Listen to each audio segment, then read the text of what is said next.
congestion is a really big problem in all our major cities. So imagine a city where nothing important is more than 20 minutes away. Australia's bus industry believes it's possible with greater investment in public transport. Your workplace, shops, schools and healthcare could all be within 20 minutes of home by foot, cycling or public transport. It is today's Daily Dilemma. Let's bring in James Law from news.com.au to talk about it. Hello.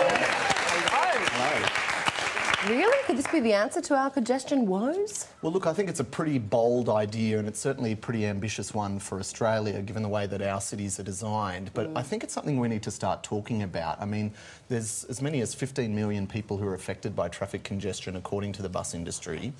And, you know, the problem with it is that, you know, when we're spending, you know, upwards of 90 minutes a day stuck in traffic, it really does affect all parts of our lives. It affects the way that we interact with our families, cuts down on the time we have with our kids. Health problems. And also it's a real handbrake on the economy, you know.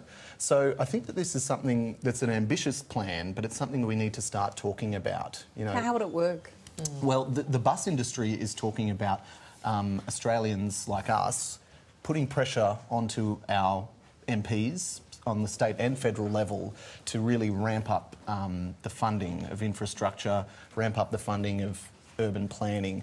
The problem is that our Prime Minister has been quite clear where he says that he believes that this sort of funding is really, you know, not for the federal government to worry about. He's more interested in funding big road projects. Well, and state governments sort of try to do this, but it's an interesting thing because you're talking about this sort of hub and spoke system where instead of everyone just piling into the CBD, which is what happens now, and then piling back home again at 5 or 6 o'clock, you have all sorts of different work hubs and transport hubs all married together. So in an ideal world, it sounds perfect, but who actually really wants to move their house based on where their workplace is? And the other thing is, of course, that businesses want to be where the action is. Some businesses do go to business parks and everything, and you know, there are often houses around there. But to actually manage, to make sure that the houses around the park are all filled by the workers of the park, you're actually talking not just about transport, but a complete and utter reimagining of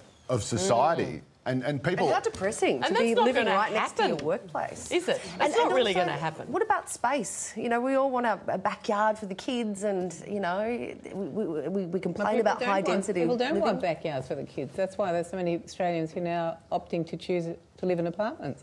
Or is that because they can't afford it? Probably got something to do with it, but there's big change in how we see housing in Australia now. I mean, once everybody wanted a home with a backyard.